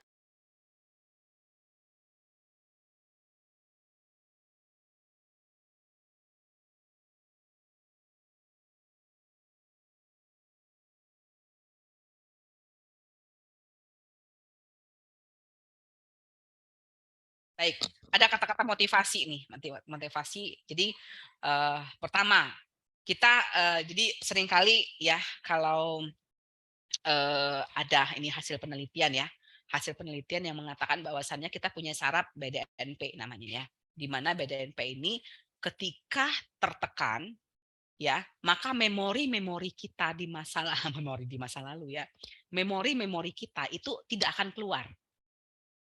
Ya. Jadi oleh karena itu jangan sampai BDNP ini tertekan. Dengan cara apa? Kita harus serileks mungkin, senyaman mungkin gitu kan ya. Ya, agar memori ingatan kita ketika belajar itu bagus. Mungkin sering ya kalian menemukan misalnya, oh ya tadi kenapa saya nggak jawab A? Kenapa nggak saya jawab ini? Kenapa? Karena tadi tegang tadi. Sehingga sarafnya tertekan. Ketika tertekan, maka memori tidak akan bisa keluar. Gitu. Ya. Jadi harus tidak boleh tertekan, harus tidak boleh stres. Oleh karena itu kita harus ada kata-kata motivasi nih. Ujian nggak bisa ditolak gitu ya. Jadi semua orang pasti pernah melewati ujian. Jadi deg-degannya itu sama aja gitu ya. Deg-degannya sama gitu. Deg-degan itu harus dilewati, bukan harus ditakuti gitu ya. Jangan stres karena tadi kita tahu ada saraf BDNP, lakukan yang terbaik, lupakan sisanya. Sesulit apapun jangan pernah meragukan potensi, karena potensi kalian itu sudah diasah di 3 tahun sebelumnya. Ya, potensi mahasiswa itu sudah dipersiapkan 3 tahun sebelumnya. Jadi nggak usah ragu. Ya, nggak usah ragu karena pengelola program studi betul-betul mempersiapkan melalui kurikulum, metode pembelajaran dan sebagainya, evaluasi. Jadi jangan pernah ragu, kalian pasti bisa menjawab soal, ya. Kalau takut maka tidak melakukan apa-apa, lebih baik mengatasi ketakutan dengan mengambil tindakan, jawab soalnya. Kesuksesan menanti di depan, hadapi ujian dulu dengan fokus, baru sukses gitu ya. Itu mungkin dari saya, Bu Eka. Kita diskusi saja terkait dengan bagaimana peran pengelola program studi, bagaimana ke depan mempersiapkan mahasiswa, dan mahasiswa juga silakan kita diskusi saja. Memang ujian ini harus dihadapi, tapi pasti bisa karena kalian sudah betul-betul dipersiapkan jauh-jauh hari untuk menghadapi Ukomnas ini. Demikian mungkin Bu Eka dari saya, terima kasih. Ya, Ibu, terima kasih banyak, sangat jelas dan lengkap sekali. Tapi mungkin teman-teman kami masih banyak unek-unek nih, Bu, tentang uji kom, karena ketika kami melakukan pengkayaan pun pertanyaannya tidak cukup 1 sampai 10, masih ada lagi. Ibu masih penasaran lagi, nanya lagi. Ya, teman-teman, mumpung bertemu dengan Ibu Novianti nih, yang beliau ini kalau dalam uji kompetensi adalah sebagai panitia pusat yang mengatur dan lain sebagainya. Mangga, silahkan teman-teman bisa menanyakan untuk terkait uji komnya dan lain sebagainya. Oh, baik. Di sini sudah ada Adita. Oke, yang selanjutnya. Adita dulu, Be. Satu orang dulu. Silahkan Adita. Assalamualaikum warahmatullahi wabarakatuh. Waalaikumsalam warahmatullahi wabarakatuh. Ibu izin bertanya mengenai pembahasan atau materi yang sudah disampaikan oleh Ibu Novianti ya, Bu. Ya. Nah, Ibu Adita izin bertanya, Bu. Ini mah amit-amit ya, Bu. Nah, Bu, pertanyaannya, Bu, apakah dari Asosiasi AIPKIN atau dari Profesi IBI ini, apakah ada program untuk pembinaan mahasiswa yang tidak lulus UKOM, Bu? Atau misalnya tetap dikembalikan ke institusi, Bu? Mungkin itu, Bu, pertanyaannya. Ya, Terima kasih, Bu. Baik, Ibu mau langsung digabung boleh. atau satu-satu dulu? Boleh digabung dulu ya? 3 ya? Oke, yang selanjutnya Laisa, boleh deh Laisa. Ini Ibu, pertanyaannya hampir mirip sama yang Adita, cuman ini lebih ke kalau misalkan 2 kali atau 3 kali gak lulus UKOM gitu, nauzubillah. Amit-amit ya, amit-amit gitu ya. Ya. Kebijakannya kayak gimana, Bu? Apa emang harus dikembalikan ke kampus atau gimana gitu? Ya, oke. Ibu. Masih ada 2 lagi, Bu. Bisa dilanjut dulu atau dijawab dulu? Jawab dulu ya. Oke, baik, jawab dulu ya. Oke, siap. Baik, terima kasih. Ya, mangga ini dari Neng Aditya dan tadi siapa? Neng Adit sama Raisa ya. Laisa. Oke, ya. Pertanyaannya bagus sekali ini ya. Pertanyaan yang memang pejuang UKOM. Pejuang UKOM, tapi ada masih rada-rada khawatir gitu. Hal yang wajar ketika aduh gimana gitu ya UKOM gitu ya. Oke. Ya saat ini memang UKOM ini menjadi exit exam ya. Jadi artinya memang harus lulus UKOM dulu baru lulus pendidikan. Jadi Serkom itu jadi dasar untuk diterbitkannya ijazah begitu ya, exit exam. Oleh karena itu ketika misalnya amit-amit nih ya Bu ya gitu ya. Ya oke, betul ya, pasti bisa lah, semua punya potensi bisa kok gitu ya. Misalnya di tempat lain ya, jangan di sini ya. Di tempat lain, di institusi lain lah kita anggap ya. Di institusi lain ini ada yang belum lulus UKOM gitu ya. Sampai 2 kali di tempat lain, bukan di sini ya. Karena kalau di sini semuanya bisa menjawab soal dengan sangat baik ya. Gimana ini gitu ya, sampaikan ke yang sana gitu, yang jauh di sana gitu ya. Kalau misalnya belum lulus UKOM gitu ya, nggak usah takut gitu ya. Karena tentunya dari program studinya udah punya program pendampingan ya. Pertama jangan berpikir nggak lulus, harus yakin dulu lulus karena tadi udah dipersiapkan oleh dosen-dosennya nih untuk lulus. Melalui apa? Ada tryout internal, tryout eksternal, soal-soal di UTS UAS juga udah udah lingkupnya pinget gitu. Nah, jadi percaya diri aja pasti lulus. Nah, kalaupun nggak lulus gitu ya, program studi sudah punya program untuk pendampingan. Jadi kami dari AIPKIN tentunya tidak ada program khusus ya langsung mengintervensi ke prodi, nggak ada. Tapi mungkin di sini kita pendampingan, kita kerjasama. Jadi ketika ada nanti prodi-prodi yang membutuhkan kerjasama begitu ya, untuk banyak nih yang belum lulus gitu ya, kita bisa sharing aja, diskusi sama-sama untuk bagaimana program pendampingan ini gitu ya, program pendampingan ini bagaimana pengerjaan latihan soal diperbanyak biasanya gitu ya. Kalau dilihat dari pengalaman gitu ya, ketika mahasiswa ini sering mengerjakan soal, insya Allah lulus. Contoh, ada yang udah menginjak semester 9 ya, kuliah semester 9 kuliahnya, sekali ujian lulus kok. Bisa ya lulus, langsung lulus, bisa ya langsung lulus karena bisa langsung lulus karena sebentar Bu Eka, sebentar Bu Eka, sebentar aja Bu Eka.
Oke, teman-teman, sambil menunggu Bu Novi sedang ada tamu dulu nih. Ya, untuk yang bertanya, Bu Eka, udah. udah. Siap. Jadi, Alhamdulillah Aipkin nanti ketika ada kasus seperti ini, kita bisa komunikasi nanti ya Bu Eka ya, bagaimana artinya, tapi sebetulnya yang perlu kami sampaikan ke mahasiswa, ketika ada kasus seperti ini ada pendampingan. Yakin bisa. Pernah ada mahasiswa tadi semester 9 sekali ujian lulus kok. Ya, karena tadi program-programnya itu jelas. Ya, pengkayaan, pendampingan itu jelas, sehingga yakin lulus. Apalagi kalian ya, apalagi baru semester 6 ya, gitu ya. Oke? Jadi semangat ya, bisa menjawab dua jawaban tadi. Ya, itu mungkin Mbak Eka. Oke. Dilanjut Ibu ya untuk penanya. Nah, di sini udah ada 4 orang penanya sekaligus 1 orang di room chat yang penanya ini. Kita buka dulu untuk penanya yang online. Ya, baik. Tadi yang duluan raise hand dari Siti Nurul dulu, dilanjut dengan Asri. mohon izin Ibu disekaligusin saja ini Ya, boleh, Bu. Dilanjut Boleh. dengan Destri dan Alda. Oke, dipersilahkan. Siti Nurul. Iya Ibu. Baik, terima kasih kepada Ibu yang telah memberikan waktunya. Mungkin di sini saya ingin menanyakan beberapa pertanyaan. Dari tips dan triknya, nih bagaimana kalau misalnya kita tuh ragu dalam mengisi uji kom, minimal soal yang harus kita yakin benar. Misalnya kan soalnya ada 180, terus soal itu kita bisa lulus tuh minimal berapa ya Bu yang kita yakin benar. Terus mungkin satu lagi Bu, di balik itu kan selain kita adanya usaha dengan belajar dalam hal apapun itu, kita juga kan harus dengan doa gitu. Nah mungkin adakah tips ataupun ritual-ritual apa gitu Bu, mengenai menghadapi uji kom itu gitu, secara spiritual gitu Bu. Iya. Biar dari Oke, baik. jalur Baik, langsung Siti. gitu Bu. Ya, oke Siti. Mangga. Ya, dilanjut mungkin Astri silakan. Iya baik Ibu. Sebelumnya Assalamualaikum warahmatullahi wabarakatuh. Waalaikumsalam warahmatullahi wabarakatuh. Iya Ibu, perkenalkan saya Astri dari mahasiswa tingkat 2 ya Bu. Di sini Astri izin bertanya Ibu mengenai tadi ya Bu, untuk kedepannya kan tidak hanya uji kompetensi nasional saja Bu, akan disertai dengan OSCE nasional juga.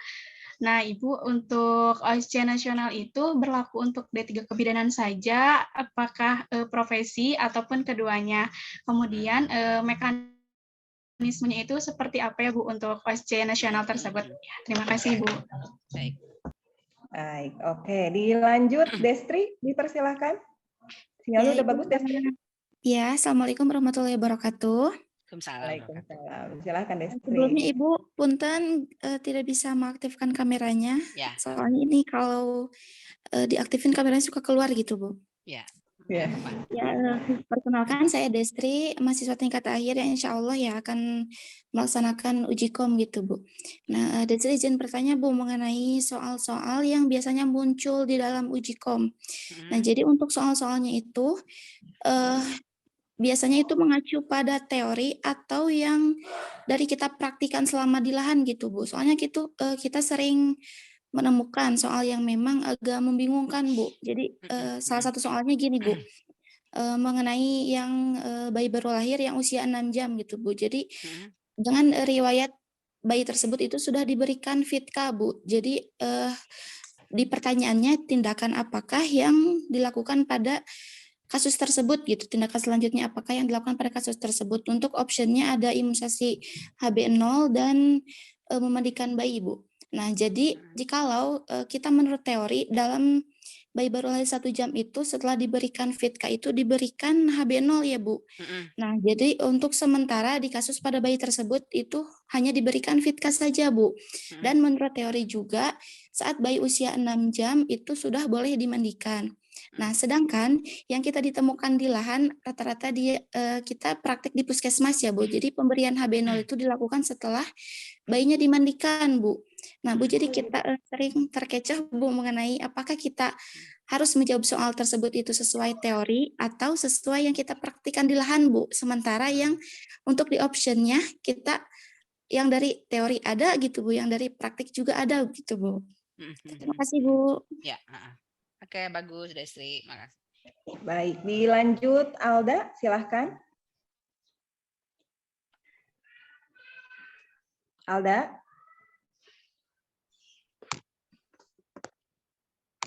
Oke, sepertinya Alda masih mencari sinyal yang bagus. Ibu sekalian sedikit ini, biar sekalian lah. Mudah-mudahan pertanyaan Alda masih ada juga dari temannya ini. Di situ ada Gina Zakia yang bertanya sepertinya sama dengan Destri tadi. Tapi kalau misalkan menurut Gina ini yang rancu, misalkan dari pertanyaan dengan soal dan jawaban itu tidak ada yang mengena gitu. Jadi kita harus pilihnya apakah tetap dipilih manapun gitu yang kita tembak gitu saat itu atau ada ketentuankah saat itu walaupun kita sudah memberikan informasi kepada pengawas pusat gitu ya. Sepertinya seperti itu yang ingin ditanyakan oleh Gina. Dan selanjutnya dari Tessa Yasmin. Nah, ini ada beberapa topik yang ada di uji kompetensi. Untuk pembagiannya seperti itu, Bu. Berapa soal untuk kehamilan, persalinan, remaja yang prakonsepsi, selanjutnya menopause, KB, seperti itu. Karena mereka pun harus pada saat kemarin TO memang menemukan beberapa kelemahan di tiap soal-soal, terutama di bagian soal yang komunitas mereka itu nilainya ya agak kurang gitu, Bu. Nah, mungkin itu diminta arahan dari Ibu. Dipersilakan, Ibu. Ya, ya. Baik, waduh pertanyaannya bagus-bagus sekali loh Bu Eka, keren-keren pertanyaannya. Alhamdulillah. Ya, oke, pertanyaannya tentang ini ya, tentang ujian, ketika ujian ya, soal ujian. Ini ada Siti ya, tentang soal ya. Jadi gini, Ibu cerita dulu ya, kalau bagaimana sih tahapan soal itu ada di Ukomnas, gitu kan ya? Soal itu udah nyampe di Ukomnas gitu. Jadi kita mengenal ada 3 tahapan, ada 4 tahapan ya, 1, 2, 3, 4 ya. Pertama ada item ref di program studi. Jadi soal-soal itu sudah direview di program studi. Setelah direview di program studi, bagus soalnya masuk ke Jawa Barat. Direview lagi Jawa Barat. Ya, dengan minimal 6 mata ya, 4 mata atau 6 mata gitu kan ya, di review di Jawa Barat. Lolos di review di tingkat nasional di Jakarta dengan minimal 6 mata lagi. Jadi kalau kita berbicara mata 2 udah tambah 6 mata gitu kan ya. Kemudian udah 6 mata di review nasional masuk panel expert. Ya, itu 6 mata lagi yang membaca soal tersebut. Jadi soal itu enggak mentah gitu. Tapi memang betul-betul soal yang udah diuji oleh seberapa nih? 3 kali 3 9 mata tambah 2 4 6 4 kali 4 16. Udah 20 mata. Udah 20 mata yang membaca soal tersebut gitu. Ya, jadi penyaringannya ada tahapan tadi gitu sampai dengan panel expert. Nah, harapannya adalah malah udah panel expert di try out lagi. Di try out mata siapa yang membaca? Mata peserta, mahasiswa yang membaca gitu ya. Nah, kemudian nanti akan ada hasil nanti. Oh, ternyata soal yang komunitas tadi misalnya. Oh, ini makanya rancu nih setelah diuji analisis soal gitu. Ternyata soal ini teh nggak layak untuk diujikan. Maka soal tersebut tidak akan keluar di Ukomnas. Gitu. Tidak akan keluar di Ukomnas. Jadi artinya, kembali ke pertanyaan,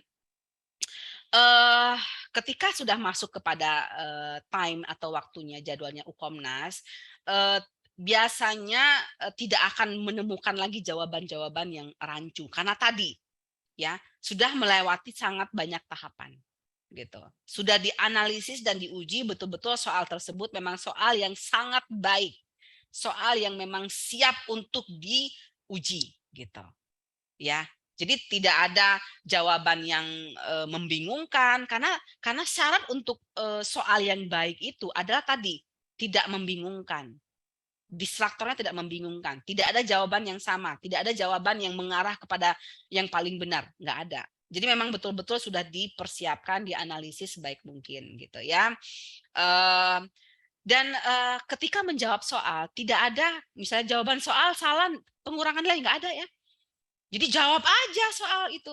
Tidak akan ada pengurangan jawaban gitu ya. Jadi kalau misalnya ada ternyata misalnya sering beberapa kali menemukan Bu kayaknya nggak ada jawaban deh gitu kan pada soal itu. Kita catat di berita acara bahwasannya soal nomor 60 itu dikeluhkan oleh peserta misalnya gitu ya, alasannya apa. Nanti menjadi catatan buat panitia pusat. Oh berarti apakah soal ini diperhitungkan dalam jumlah atau tidak misalnya gitu. Ya, jadi begitu ya.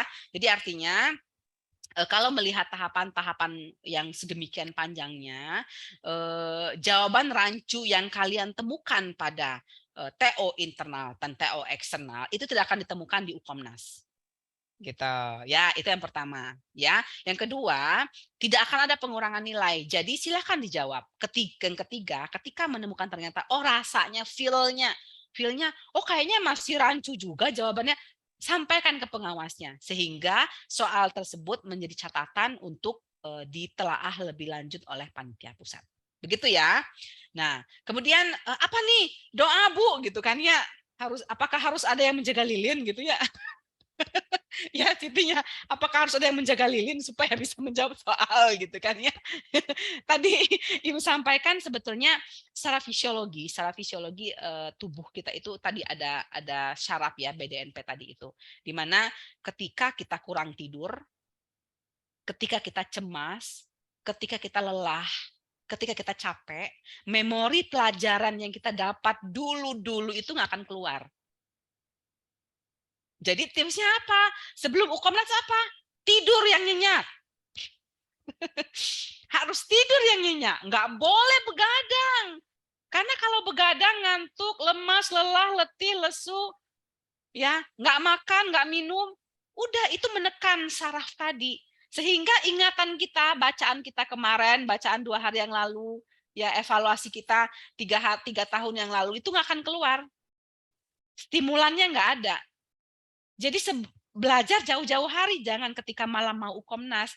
Kalau mau malam sebelum ujian itu banyak doa sholat, doa tahajud gitu ya, bermohon gitu kan ya. Itu yang dilakukan, bukan malah membaca sediktat setebal mungkin, baca lagi, enggak.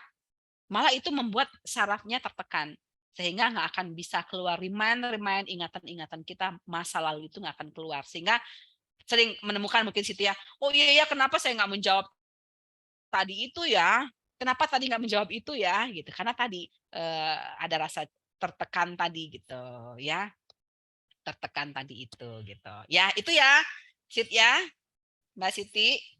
Iya Ibu, makasih. Terjawab mungkin ya. Oke, jadi nggak usah ada ritualnya, tidur nyenyak.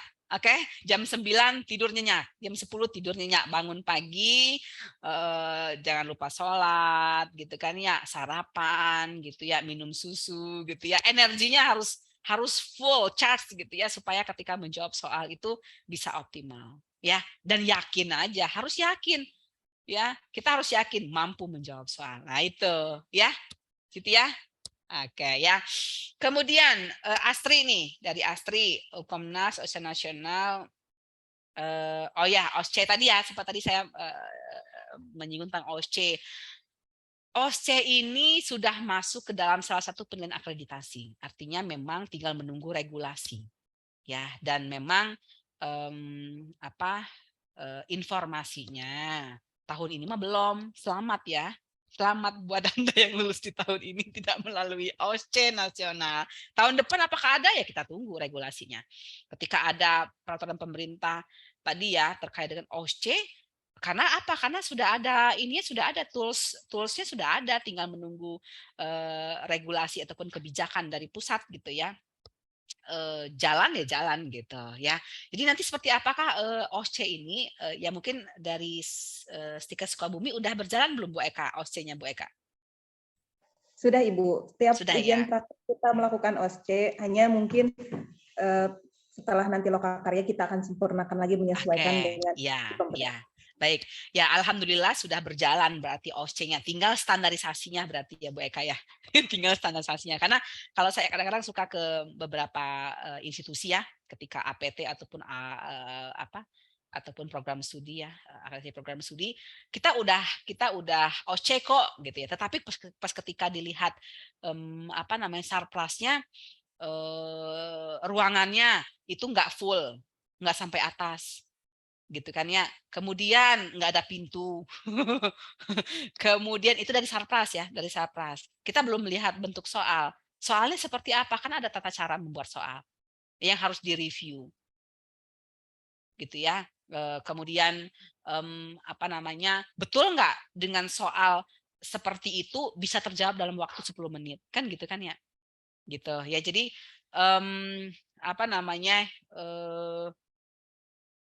artinya dari Sukabumi sebetulnya Stikes Sukabumi sudah punya program, sudah OSCE, tinggal bagaimana standarisasinya, bagaimana menjadikan OSCE ini merupakan sesuatu yang tidak hanya di akhir mungkin ya, tetapi mungkin bisa dilakukan atau diberlakukan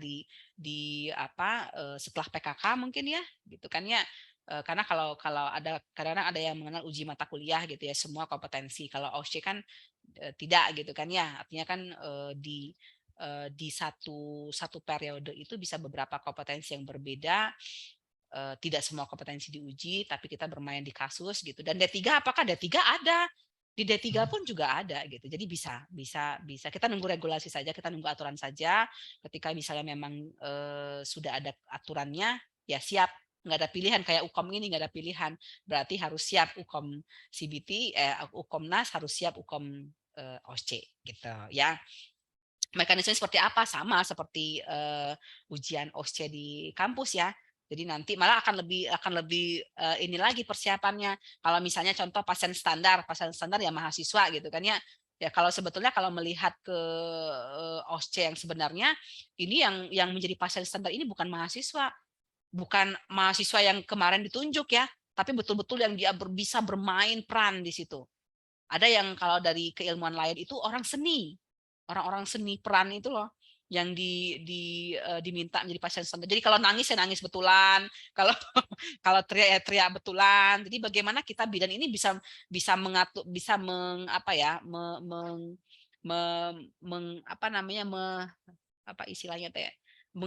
mengatur situasi gitu ya, sebaik mungkin agar bisa menjawab soal dengan tepat gitu. Itu mungkin Mbak Asri.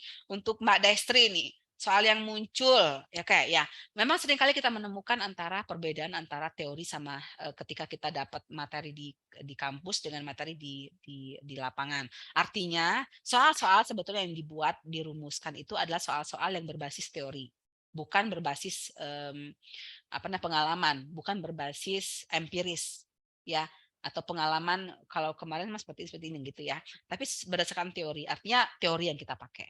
Jadi silakan mencari jawaban yang sesuai dengan teorinya kita ya, karena kita mencari option jawaban itu sesuai dengan teori. Dan mudah-mudahan tadi saya sampaikan di awal bahwasannya untuk menemukan soal di UKOMNAS itu tahapannya banyak sekali, sehingga harapannya memang tidak akan menemukan kasus option yang rancu, option yang tidak benar, option yang merugikan tidak akan ditemukan karena sudah melalui beberapa tahapan yang banyak sekali untuk bisa menemukan soal-soal yang baik, soal-soal yang siap untuk diujikan di uji kompetensi nasional.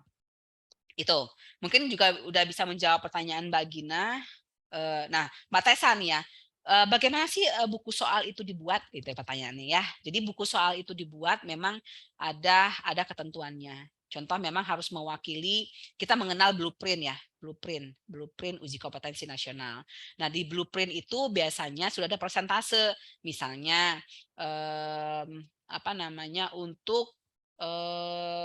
untuk landasan teori, untuk kompetensi 20%, 10%. Jadi nanti memang tidak melihat lagi hamil, bersalin, nifas gitu ya.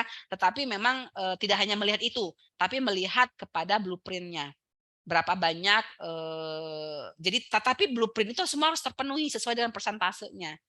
Kemudian buku soal itu juga ada soal-soal yang gampang, soal-soal yang sulit, soal-soal yang middle. Nah, bagaimanakah menentukan apakah sudah menjawab jumlah blueprint dan jumlah soal mudah, sulit dan sebagainya tadi. Pada tahapan-tahapan tadi ya, ketika di panel expert, ketika di TO itu ada analisis soal gitu ya, itu disitulah nanti menemukan jawaban berapa banyakkah dari 180 soal itu, apakah persentasenya berapa banyak untuk menjawab blueprint, berapa banyak untuk yang menjawab soal yang mudah, berapa soal jawab yang sulit. Jadi artinya betul-betul memang buku soal itu menjawab semua aspek yang dibutuhkan, yang diperlukan untuk bagaimana bisa menjawab standarisasi lulusan bidan di tingkat UKOM nasional. Begitu Bu Eka dari saya.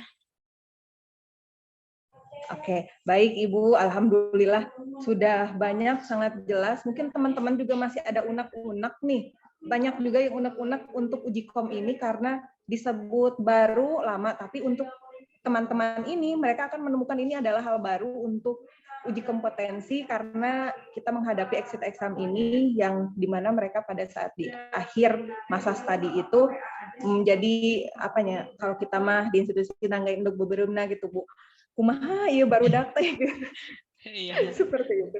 Ya, mungkin untuk sesi terakhir, Ibu, kita akan buka 3 pertanyaan. Maksimal 3, kalau ada. Masih adakah teman-teman atau sudah cukup jelas? Oh, Adita masih penasaran nih. Mangga, silakan Adita. Ibu, punten Adita izin bertanya lagi, Bu. Ya. Mengenai soal Bu nggak apa-apa, Bu, yang Nggak tadi apa-apa. yang tadi di-share oleh Ibu Novianti, yang soal nomor 1, Bu. Di situ kan disebutkan pada saat selesai dikasih oksitosin kedua, Bu, yang setelah 30 menit, namun plasenta belum lepas ya, Bu ya. Tapi di situ Adita baca kata kunci lagi, belum ada tanda-tanda plasenta lepas, Bu, dan darah keluar sedikit, Bu ya. Nah, untuk di optionnya itu, Bu, kan ini berada di PMB ya, Bu, untuk soalnya. Di optionnya di situ ada pasang infus, tadi itu ada manual plasenta, Bu. Terus apalagi gitu, Bu. Nah, yang mau Adita tanyakan, Bu, untuk jawabannya ini tuh apa ya, Bu? Soalnya kalau misalnya dilihat dari kasusnya, karena belum ada tanda-tanda semburan darah, kemudian tadi pusat memanjang, terus perut globuler mungkin ya, Bu, karena tidak ada tanda-tanda plasenta, mungkin takut terjadi ikreta-akreta seperti itu, Bu. Namun di situ tidak ada tidak ada option merujuk ya, Bu ya. Ya. Namun ada infus, Bu, pasang infus. Nah, untuk jawabannya itu kan kita tidak mungkin untuk manual plasenta ya, Bu, karena kan salah satu syarat manual plasenta harus ada tanda manajemen aktif kala 3 itu ya, Bu. Nah, itu seperti apa ya, Bu? Soalnya waktu tryout nasional kemarin ada soal seperti ini, Bu, jadi seperti menjebak gitu, Bu, untuk jawabannya. Iya. Ya, oke, baik. Itu aja, Mbak Adita? Iya, Bu, itu. Oke, baik. Ya, jadi tadi memang ada contoh soal yang saya berikan itu memang untuk merangsang mahasiswa untuk bagaimana nih coba-coba gitu ya menjawab soal. Jadi kalau melihat dari soal tersebut, memang seorang perempuan 23 tahun, berhajam lahir anak pertama gitu kan ya, dia anak pertama. KU semua baik ya, KU semua baik, TF pusat, kemudian juga kontraksi baik, perdarahan sedikit, tapi tali pusat tidak memanjang gitu kan ya. Nah, ternyata kayaknya memang udah dua kali suntikan ya, dua kali oksitosin begitu ya. Nah, di sini memang tidak ada ini ya, memang ada kemungkinan ada 2 ya. Kalau oksigen kan enggak ya. Oksitosin juga enggak, karena kan udah 2 kali gitu kan ya. Kemudian transfusi juga enggak. Berarti kan cuma 2 jawabannya ya, antara pasang infus atau manual plasenta. Kita lihat belum ada pasang infus gitu ya. Jadi kalau kita melakukan tindakan itu kan minimal pasang infus dulu ya. Kan gitu kan ya? Ya kan ya. Jadi ketika kita melakukan tindakan itu stabil dulu nih ibunya. Jadi ya bisa pasang infus gitu ya. Tapi ketika misalnya pada kasusnya itu sudah ada infus, kondisi ibunya sudah stabil, bisa manual plasenta. Begitu mungkin sambil merujuk gitu ya. Gitu Mbak Adita. Baik, Bu. Oke, Terima kasih banyak, Bu. Ya, sami-sami. Enggak, Bu Eka. Alhamdulillah. Sudah, Ibu hapunten sangat banyak pertanyaannya sampai ngeburu dulu Kak Ibu. Aduh, karena uji kom ini pasti banyak sekali penasaran gitu teman-teman kami ini. Ya, tapi berhubung sanes kirang sono Ibu ini karena waktunya. Iya, Zoom-nya kita berbagi dengan kegiatan yang lain. Mohon maaf. Mudah-mudahan itu masih berkenan di lain waktu ketika kita Mangga Bu Eka, mangga. Gabung dengan kami. Ya, baik. Untuk selanjutnya kami akan menyerahkan untuk sertifikat kepada Ibu kuliah pakar hari ini. Mangga Pak Sakur bisa di-share screen sekaligus nanti kita bisa foto dengan Ibu untuk penyerahan sertifikatnya. Ya, terima kasih. Saya terima ya sertifikatnya. Ya, baik. Ya, sudah Pak Sakur? Sudah, oke. Baik. Baik, teman-teman, sebelum kita selesai di kuliah pakar ini, kita foto bersama terlebih dahulu. Mohon dibuka untuk kameranya, supaya kita dokumentasinya semakin bagus apabila kameranya dibuka. Dipersilahkan, Pak Syakur mohon maaf minta dipandu untuk foto bersama. Bisa Pak Syakur? Baik Bu. Baik, ibu-ibu dan teman-teman, bagi yang belum on cam, dapat on cam terlebih dahulu ya. Mohon berikan senyuman termanisnya ya, ibu-ibu. Baik, dalam hitungan ketiga, mohon ditahan posisinya. 1, 2, 3. Baik, untuk yang slide kedua,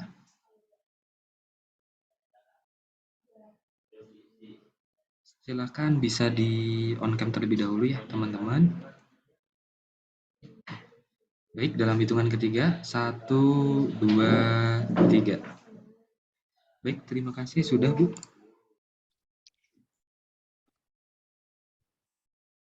Alhamdulillah, terima kasih Pak Sakur sudah membantu dalam proses kuliah pakar hari ini.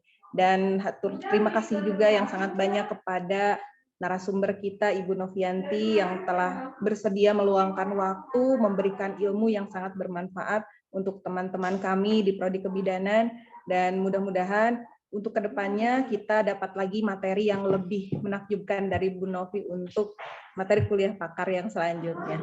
Terima kasih banyak Ibu Novi atas kehadirannya. Mohon maaf apabila banyak kesalahan yang sengaja ataupun tidak disengaja kami lakukan selama kuliah pakar ini.